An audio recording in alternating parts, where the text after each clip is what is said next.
What if the American Revolution failed? Most history books tell you that American independence was an inevitability, a destined birth of a superpower. But the truth is, the United States was a statistical miracle that almost never happened. We've been raised on the myth of the inevitable victory, but today, we're tearing that map apart. Imagine a world where the stars and stripes is nothing more than a forgotten rag of a failed rebellion, and the sun still never sets on the British Empire. Have you ever felt that nagging suspicion that history is more fragile than we're told? In this reality, the miracle of the fog at the Battle of Long Island never comes. Today, we are opening 3 loops that will change how you see the world. First, the secret map of the British North American territories as it stands in 2024. Second, the mystery of why the French Revolution, the very spark of modern democracy, never happened in this timeline. And third, the shocking reason why slavery likely would have ended decades earlier across the entire continent under the crown than it did in our history. The king's victory came with a price no one saw coming. And by the end of this video, you will see exactly why New London is the name of the city you'd likely be calling home today. Chapter 1. The Battle of Long Island, the fog that never came. In August 1776, the American experiment was nearly strangled in its crib. General George Washington and his 9,000 men were trapped, their backs to the East River, with the full might of the British Royal Navy and the Hessian mercenaries closing the noose. In our timeline, a providential fog rolled in, allowing a daring nighttime retreat. But in this reality, the wind shifts. The fog dissipates under a clear, mocking moon. The Continental Army is not just defeated, it is annihilated. Imagine the scene. The smell of damp gunpowder and the rhythmic thud of Hessian boots. Washington, seeing the impossibility of the escape, realizes the dream of liberty is turning into a nightmare of iron. He surrenders his sword to General Howe on the banks of the East River. There is no Trenton, no Saratoga, no Yorktown. Just a cold, silent march of prisoners. This is the part nobody warns you about. Revolutions don't just fail, they are erased. The French court, hearing of the total collapse, withdraws all secret support. Without American success to bankroll, the French monarchy avoids the bankruptcy that triggered their own revolution. The world stays royal. Chapter 2. The Trial of the Century in London. By 1777, the Founding Fathers aren't icons on currency, they are men in cages. Imagine the Tower of London, its cold stones damp with the smell of the Thames. Benjamin Franklin, Thomas Jefferson, and George Washington stand before a parliament that views them not as patriots, but as high-level traitors. This isn't a founding, it's a public exorcism of the spirit of 1776. Jefferson's declaration is read aloud in court, not as a sacred text, but as evidence of madness. The trial of the century ends with the expected verdict. The execution of the leadership doesn't just kill the men, it creates a psychological trauma in the colonies that lasts for a century. If you saw your leaders executed on a London stage, would you ever dare to dream of liberty again? The message from King George III is clear. The colonies are children, and the father has returned with a rod of iron. Chapter 3. The Royal Proclamation of 1783, the continent divided. Instead of the Treaty of Paris, we get the Royal Proclamation of 1783. The map of North America is redrawn to ensure no single entity can ever challenge London again. The United States is broken into administrative districts: the New England Territory, the Southern Plantations, and the massive Indian Reserve. To prevent the problem of expansion, the Crown strictly enforces the Proclamation Line of 1763. The Appalachian Mountains become a hard border.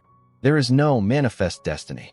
The West remains a vast, protected indigenous territory under British vassalage, not out of benevolence, but to act as a buffer against any remnants of colonial ambition. Expansion westward is now a crime against the Crown. Imagine a version of Denver or San Francisco that was never built, or belongs to a different empire entirely. Chapter 4. The Delayed Abolition, the Crown's Moral Hammer. Nothing is more frustrating than a bloody, avoidable tragedy.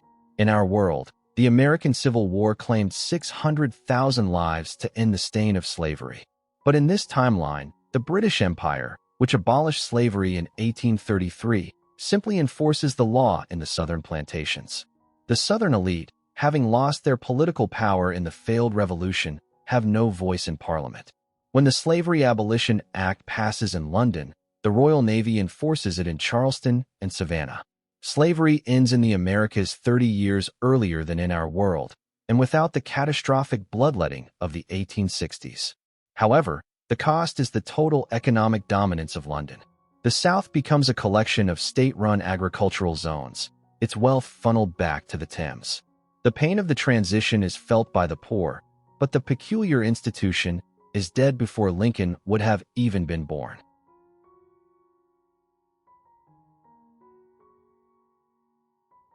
Chapter 5. Industrialization under the monarchy. The steam age arrives, but it is not the chaotic, booming industrialization of the American North. Instead, it is the controlled, guild-regulated expansion of the British Empire. Innovation is directed by the Royal Society. There is no Wild West gold rush. All mining rights belong to the Crown. Imagine a New York that looks like a Victorian London on the Hudson. Cobblestones, heavy fog from coal plants, and a strict social hierarchy where your accent determines your salary. There is no American dream here, only imperial duty. The lack of competition between states means technology moves slower, but more uniformly.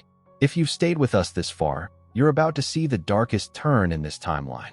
You might think a British America would be a peaceful, boring extension of England, but I'm about to reveal the greatest secret of the 20th century. You're going to see how the lack of an American Revolution caused a global catastrophe in the 1900s that nearly ended civilization. But first, let's look at what daily life would actually feel like in a world where the king is still your sovereign. Chapter 6. The Commonwealth of America, 1900. By 1900, North America is a collection of loyal commonwealths. It is prosperous, yes, but its culture is stiflingly Victorian. There is no Hollywood, no Jazz Age, and certainly no Silicon Valley. Culture is imported from London. The elite send their children to Oxford. The poor work in the sprawling factories of the Midlands Territory, formerly Ohio. The concept of the individual is secondary to the subject. You wake up in New London, Manhattan. You drink tea from the East India Company. You toast the Queen at every meal. And you work for a conglomerate whose board of directors sits 3,000 miles away. The fire of American ambition has been replaced by the comfort of British stability. Chapter 7. World War I. The Unified Anglo Front. When the Great War breaks out in 1914, the United Anglo-American Empire is a terrifying, unstoppable machine. With the resources of the entire North American continent fully integrated into the British military, the war doesn't last 4 years. It lasts 4 months. The German Empire is crushed under the weight of 1 million colonial troops from the American territories. But here is the catch. Without the American dream of democracy to offer the world, the post-war era isn't about self-determination. It's about the new imperialism. The British, French, and Russian empires carve up the globe with no one to stop them. The 20th century becomes an age of permanent, global colonialism. Chapter 8. Technological Divergence. The analog world without the massive injection of venture capital that defined the 20th century American economy, technology stays analog. The world is powered by massive, magnificent steam turbines and intricate telegraph networks well into the 1980s. There is no computer revolution because the British government views decentralized information as a threat to the Crown's stability. Information moves at the speed of a Royal Mail steamship. In this world, you aren't watching this on a smartphone. You're reading it on a broadsheet in a London-style coffee house.